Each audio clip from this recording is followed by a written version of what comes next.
السلام علیکم ورحمۃ اللہ وبرکاتہ۔ خواتین و حضرات، آئیے ہم تاریخ کے آئینے میں آج کا عکس دیکھتے ہیں۔ اپنی پٹاری کے ساتھ شین نوشین حاضر خدمت ہیں۔ سامعین، ہماری پٹاری میں سانپ ہیں۔ غدار سانپ ہوتے ہیں، اس لیے پٹاری سانپوں سے بھری ہوئی ہے۔ یہ پٹاری ماضی میں بھی سانپوں سے بھری رہی اور حال میں بھی یہ پٹاری سانپوں سے بھری ہوئی ہے۔ یہ سانپ بڑے زہریلے ہوتے ہیں۔ جو انہیں دودھ پلاتا ہے یہ اسی کو ڈستے ہیں۔ ان کا ڈسا پانی نہیں مانگتا، بلکہ وہ اپنی غفلت پر خود پانی پانی ہو جاتا ہے کہ کیوں نہ میں نے انہیں بروقت پہچانا، کیوں نہ میں نے ان کا سر بروقت کچلا۔ مگر اب پچھتاوے کیا ہوت، جب چڑیاں چگ گئیں کھیت کے مصداق، بعد میں پچھتانے کا کوئی فائدہ نہیں ہوتا۔ سامعین، یوں تو تاریخ اسلام غداروں اور منافقین سے بھری پڑی ہے، لیکن چند غدار ہیں جو ضرب المثل بن گئے، رہتی دنیا تک ملامت کی علامت بن کر رہ گئے، جن کی قبروں پر لوگ تھوکتے، پیشاب کرتے اور جوتیاں مارتے ہیں۔ یہ وہ غدار ہیں جن کو تاریخ نے کبھی معاف نہیں کیا۔ تاریخ جن پر ہمیشہ لعنت بھیجتی ہے اور بھیجتی رہے گی۔ جی ہاں سامعین، ہماری پٹاری میں پہلا سانپ میر جعفر ہے، جس کی رہائش گاہ غدار محل اور حرام دیوڑی کے نام سے جانی جاتی ہے۔ ان غدار مکینوں کے بعد اس رہائش گاہ میں کسی نے رہنا پسند نہیں کیا۔ وہ عمارت قابل نفرت بن گئی اور اس کے در و دیوار تک پر لعنت بھیجی گئی۔ جہاں وہ قابل نفرت، قابل حقارت مکین رہائش پذیر تھا، جہاں سے گزرنے والا ہر راہگیر اس پر تھوک کر گزرتا ہے۔ میر جعفر ایک بے اصول، لالچی، طالع آزما شخص تھا۔ وہ ہر قیمت پر آگے بڑھنا چاہتا تھا۔ سیر المتاخرین میں ہے کہ وہ اپنے محسن اور سرپرست علی وردی خان کو قتل کر کے حکومت پر قابض ہونا چاہتا تھا۔ اس کا نام آغا میر محمد جعفر خان تھا۔ وہ سید احمد نجفی کا بیٹا تھا۔ احمد نجفی کی شادی علی وردی خان کی سوتیلی بہن شاہ خانم سے ہوئی تھی۔ علی وردی خان بنگال کا بادشاہ بنا تو اس نے ابتداً میر جعفر کو فوج کا بخشی یعنی تنخواہ تقسیم کرنے والا مقرر کیا۔ بعد میں وہ ترقی کر کے فوج کے ایک ڈویژن کا سالار بن گیا۔ علی وردی خان کی وفات پر اس کا نواسا سراج الدولہ تخت نشین ہوا تو میر جعفر شوکت جنگ حاکم پورنیہ سے مل گیا۔ شوکت جنگ سراج الدولہ کا خالہ زاد بھائی تھا، لیکن کمزور اور نااہل آدمی تھا۔ آغا میر جعفر اس کے ساتھ اس لیے ہو گیا تھا کہ اگر شوکت جنگ حکومت پر قابض ہو جائے تو اس کی نااہلی کی وجہ سے اقتدار میر جعفر کے ہاتھ میں آ جائے گا۔ اقتدار کے لیے شوکت جنگ اور سراج الدولہ کی لڑائی ہوئی اور شوکت جنگ مارا گیا۔ میر جعفر اب انگریزوں سے جوڑ توڑ کرنے لگا۔ انگریز اب تک 2 مرتبہ ہار چکے تھے۔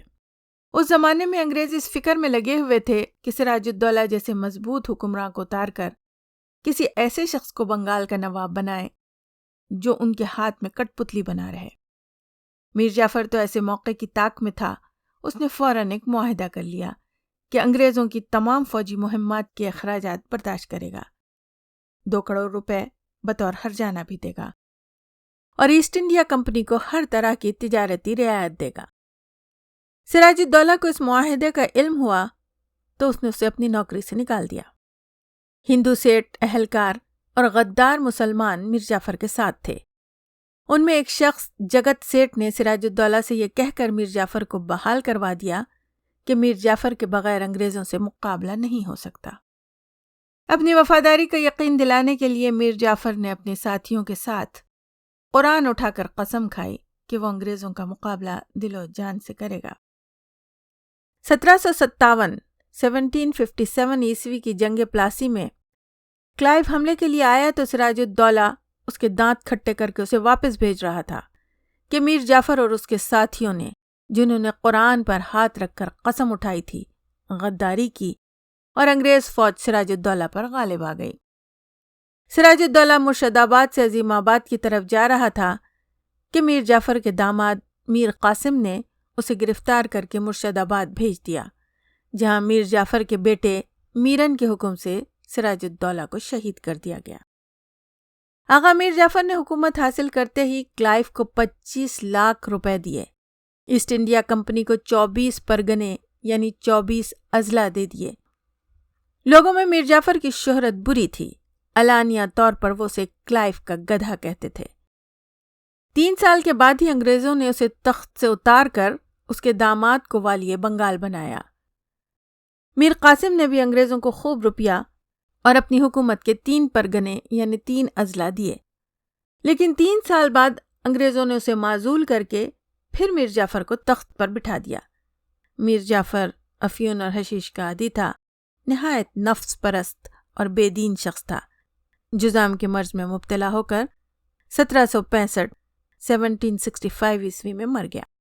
اس کی غداری کی وجہ سے نہ صرف سراج الدولہ جیسا بیدار مغز حکمراں مار دیا گیا، جو ٹیپو سلطان کے علاوہ انگریزوں کے لیے سب سے زیادہ خطرناک آدمی تھا۔ اگر میر جعفر نے غداری نہ کی ہوتی تو سراج الدولہ ایسا آدمی تھا کہ بنگال سے انگریزوں کا خاتمہ کر دیتا۔ اسی بات کی طرف اشارہ کرتے ہوئے جاوید نامے میں علامہ اقبال رحمۃ اللہ علیہ نے فرمایا کہ جعفر از بنگال و صادق از دکن، ننگے آدم ننگے دین ننگے وطن۔ سامعین، پاکستان کی قسمت دیکھیے کہ اس کو پہلا صدر اسکندر مرزا ملا جو میر جعفر غدار کا سگا پڑپوتا تھا۔ صدحیف کہ بنیاد ہی غلط پڑی، اور پھر پاکستان میں مفاد پرست تالے آزما حکمرانوں کی کھیتی لہلہانے لگی۔ سامعین، گھٹنے پیٹھی کی طرف جھکتے ہیں، اس لیے میر جعفر کے پڑپوتے اسکندر مرزا کا بیٹا ہمایوں مرزا اپنی کتاب فرام پلاسی ٹو پاکستان میں اپنے سکڑ دادا میر جعفر کا دفاع کرتے ہوئے لکھتا ہے کہ سراج الدولہ احمق تھا اور حقیقی محب وطن میر جعفر تھا، جو عوام کو جنگ اور ہلاکت سے بچانا چاہتا تھا۔ وہ لکھتا ہے کہ میر جعفر کے جس فیصلے کی وجہ سے اسے غدار کہا جاتا ہے، وہ فیصلہ اس وقت کے عوام کی اکثریت کی ترجمانی کرتا تھا اور ان کی دلی خواہشات کی عکاسی کرتا تھا، کیونکہ عوام نواب سراج الدولہ اور ٹیپو سلطان جیسے جنگی جنونیوں کے پیچھے لگ کر اجتماعی خودکشی نہیں کرنا چاہتی تھی، اور اس دور میں انگریزوں سے جنگ سراسر خودکشی تھی۔ یہ میر جعفر کے سکڑ پوتے ہمایوں مرزا کا موقف ہے جو اس کتاب میں موجود ہے۔ سامعین، تاریخ کے آئینے میں دیکھ کر لگتا ہے کہ یہ تو آج ہی کا عکس ہے۔ یہ وہی بزدلانہ موقف ہے جس کی باز گشت آج بھی پاکستان میں سنائی دیتی ہے کہ امریکہ سے ٹکر لینا خودکشی کے مترادف ہے، وہ ہمیں اسٹون ایج میں پہنچا دے گا، زخمی بھالو ہے، نہ جانے ہمارے ساتھ کیا سلوک کرے۔ یہ وہ خوف اور مرعوبیت ہے جو ہر بزدل سیاسی رہنما کے دل میں ڈیرے ڈالے ہوئے ہے، اور یہی خوف انہیں گھٹنے ٹیکنے اور غداری کرنے پر اکساتا ہے۔ لیکن جب کوئی جیدار رہنما قوم کو مل جائے تو وہ اس خوف کے بت کو توڑ دیتا ہے، مخالف کی آنکھوں میں آنکھیں ڈال کر بات کرتا ہے۔ یاد رکھیے کہ دشمن بھی اس رہنما کی عزت کرتا ہے جو نڈر اور بہادر ہوتا ہے۔ اگر اس رہنما کو شکست بھی ہو جائے تب بھی تاریخ اسے ہمیشہ عزت سے یاد کرتی ہے۔ گیدڑ کی 100 سالہ زندگی سے شیر کی 1 دن کی زندگی ہی دراصل ہمیشہ باقی رہنے والی زندگی ہوتی ہے۔ ہمایوں مرزا کا یہ موقف نہ صرف بزدلانہ موقف ہے بلکہ سراسر غلط بیانی پر مبنی ہے، کیونکہ میر جعفر کی زندگی ہی میں عوام اس سے نالاں تھی اور اسے علل اعلان کلائیو کے گدھے کے نام سے پکارا جاتا تھا۔ اسی زمانے کے عوام نے اس درجہ میر جعفر سے نفرت کی کہ ان غدار مکینوں کے بعد اس محل نما رہائش گاہ میں کسی نے رہنا تک پسند نہ کیا۔ یہ وہ نفرت اور حقارت کی انتہا تھی جس نے مٹی اور گارے سے بنی اس عمارت کو عبرت کا نشان بنا دیا، اور یوں یہ عمارت غدار محل اور حرام دیوڑی کے نام سے مشہور ہوئی۔ نہ صرف عوام نے بلکہ انگریز جس کی میر جعفر نے غلامی کی، وہ بھی میر جعفر کو غدار کے لقب ہی سے پکارتے تھے۔ اس کے رہائشی محل کو انگریزوں نے ٹریٹرز گیٹ کا نام دیا تھا۔ میر جعفر کے پڑپوتے اسکندر مرزا کے اندر بھی اس کے پردادا کی نمک حرامی کے جراثیم موجود تھے۔ کہا جاتا ہے کہ یہی وہ شخص ہے جو پاک فوج کو سیاست میں لایا، جس کے نتیجے میں آخر کار دنیا کی سب سے بڑی اسلامی ریاست ٹوٹ گئی۔ کہہ سکتے ہیں کہ غداری کی بیماری بھی وہ خطرناک موروثی بیماری ہے جو نسلوں میں سفر کر سکتی ہے۔ سامعین، تاریخ کے آئینے میں یقیناً آپ کو آج کا عکس نظر آ رہا ہوگا۔ کیا آج بھی یہ کھیل نہیں کھیلا جا رہا؟ ذرا دوبارہ تاریخ کے آئینے میں دیکھیے آغا میر جعفر انگریزوں سے جوڑ توڑ میں مصروف ہے۔ انگریز 2 مرتبہ ہارنے کے بعد اس فکر میں لگے ہوئے ہیں کہ سراج الدولہ جیسے مضبوط حکمراں کو اتار کر کسی ایسے شخص کو بنگال کا نواب بنائیں جو ان کے ہاتھ میں کٹ پتلی بنا رہے۔ میر جعفر تو ایسے موقع کی طاق میں تھا، اس نے فوراً ایک معاہدہ کر لیا۔ اب آج کا عکس دیکھیے۔ اسلامی جمہوریہ پاکستان کی اپوزیشن امریکہ سے ساز باز میں مصروف ہے۔ امریکہ افغانستان میں شکست کھانے کے بعد اور عمران خان کے ایبسولوٹلی ناٹ کہنے کے بعد اس فکر میں ہے کہ پاکستان کی حکومت سے عمران خان کو اتار کر پھر سے اپنی کٹ پتلی حکومت پاکستان میں قائم کی جائے اور اڈے حاصل کیے جائیں تاکہ اس خطے پر اس کا تسلط قائم رہے۔ اور یہاں ایک نہیں کئی طالع آزما ایسے موقع کی طاق میں تھے۔ بلاول اپنا ریزیومے یعنی سی وی لے کر بھاگا کہ سرکار میں ہوں نا۔ لندن میں نواز شریف کے رابطے تیز ہو گئے کہ سرکار آپ کا اصل تابعدار تو میں ہوں، میری بیٹی بہترین کٹ پتلی ثابت ہوگی۔ مولانا فضلو اپنا مول لگائے کھڑے ہیں کہ ایک نظر کرم ادھر بھی میرے سرکار، میری جاں بھی حاضر ہے۔ کئی اور پر امید سیاستدان اپنی اپنی قسمت آزمانے ہاتھ پیر مار رہے ہیں۔ ہر ایک کے ہاتھ میں پلے کارڈ ہے جس پر ایک ہی تحریر لکھی ہے، مجھے موقع دو اڈے لو۔ سامعین، ماضی کے غداروں میں کم از کم اتنی شرم تھی کہ وہ چھپ کر ساز باز کرتے تھے۔ آج تو یہ شرم بھی مر گئی ہے۔ ڈنگے کی چوٹ پر نواز شریف اپنی شرافت بیچ رہے ہیں اور دھڑلے سے بلاول اپنا الو سیدھا کر رہے ہیں۔ قومی سلامتی کمیٹی کے اجلاس کے بعد سے علل اعلان اپوزیشن متحرک ہے۔ دیدہ دلیری سے مختلف ممالک کے سفیروں سے ملاقاتیں ہو رہی ہیں اور سودے طے کیے جا رہے ہیں۔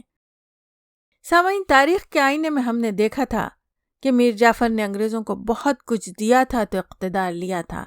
آج بھی غدار جب کچھ لیتے ہیں تو کچھ دیتے بھی ہیں، اور بہت کچھ دیتے ہیں تو ہی کچھ ملتا ہے۔ آج وہ اپنی آنکھوں میں آنسو امید لیے امریکہ کے سامنے گڑ گڑا رہے ہیں کہ اپنا ملک نظر کروں، اپنی وفا پیش کروں، اے میرے آقا بتاؤ میں تمہیں کیا پیش کروں۔ سامعین، تاریخ کے آئینے میں ہم نے یہ بھی دیکھا تھا کہ میر جعفر قرآن پر حلف اٹھا کر جھوٹ بولتا تھا۔ وہ نہ صادق تھا اور نہ ہی امین تھا۔ آج کے عکس میں ہمیں قومی اسمبلی کے مقدس ہال میں کھڑے ہو کر نواز شریف کا جھوٹ بولنا نظر آ رہا ہے۔ یہ سب بھی قرآن پر حلف اٹھا کر قومی اسمبلی کے ممبر بنتے ہیں، وہیں کھڑے ہو کر جھوٹ بولتے ہیں۔ یہ بھی نہ صادق ہیں اور نہ ہی امین ہیں۔ میرے پاس لندن میں تو کیا پاکستان میں بھی کوئی جائیداد نہیں ہے، بے شرمی سے جھوٹ بولتی مریم صفدر حسینہ واجد بنگالن کو آئیڈیل بنائے کسی بھی قیمت پر وزیر اعظم بننا چاہتی ہے۔ یہ شوق پورا کرنے کے لیے وہ ملک بیچ بھی سکتی ہے، توڑ بھی سکتی ہے۔ یہ دھمکی کھلے عام دی جاتی ہے۔ تاریخ کے آئینے میں ہم نے دیکھا کہ میر جعفر کو کلائیو کا گدھا کہا جاتا تھا۔ آج ہم سن رہے ہیں کہ پاکستان کی حالیہ اقتصادی سروے رپورٹ کے مطابق پاکستان میں سب سے زیادہ گدھوں کی افزائش ہو رہی ہے۔ عوام کو اس پر کوئی شک نہیں، بے شک گدھے بہت بڑھ گئے ہیں۔ سامعین، تاریخ کے آئینے میں ہم میر جعفر اور میر صادق کی اقتدار کی ہوس دیکھ چکے ہیں۔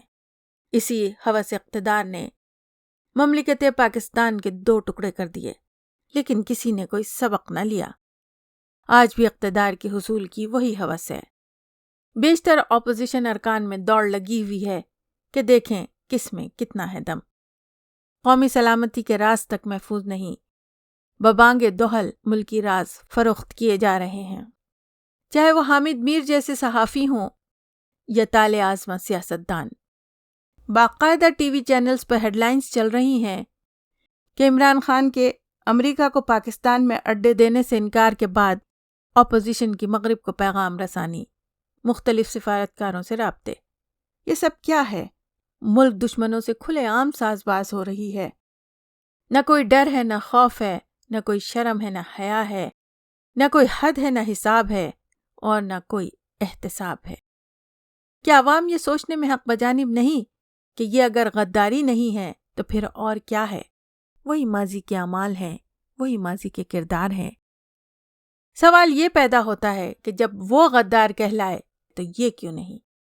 دوسرا سوال یہ ذہن میں آتا ہے کہ اگر یہ غدار نہیں تو پھر غدار کسے کہتے ہیں؟ تاریخ کا یہ آئینہ ہم آپ کو اس لیے دکھا رہے ہیں کہ اس جادوئی آئینے کے اندر نظر آنے والے مکروہ چہروں میں آج کے چہرے صاف نظر آ رہے ہیں، انہیں پہچانیے۔ سامعین، آج کے سانپ ماضی کے سانپوں کے مقابلے میں مزید طاقتور اور شدید زہریلے ہیں۔ سامعین، طوالت کی وجہ سے یہ مضمون قسطوار آپ کی خدمت میں پیش ہوگا، لیکن ساتھ ہی ہر مضمون اپنے لحاظ سے ایک مکمل مضمون بھی ہوگا۔ اگلے مضمون میں دیکھیں کہ ہماری پٹاری سے کیا نکلتا ہے۔ نئے سامعین سے سبسکرائب کی درخواست ہے۔ ویڈیو پسند آئے تو لائک اور شیئر ضرور کریں۔ آپ کی آراء کی منتظر ہوں تاکہ میری اصلاح ہو سکے۔ اللہ تعالی ہم سب کو اور ہمارے وطن عزیز کو اپنے حفظ و امان میں رکھے، آمین ثم آمین۔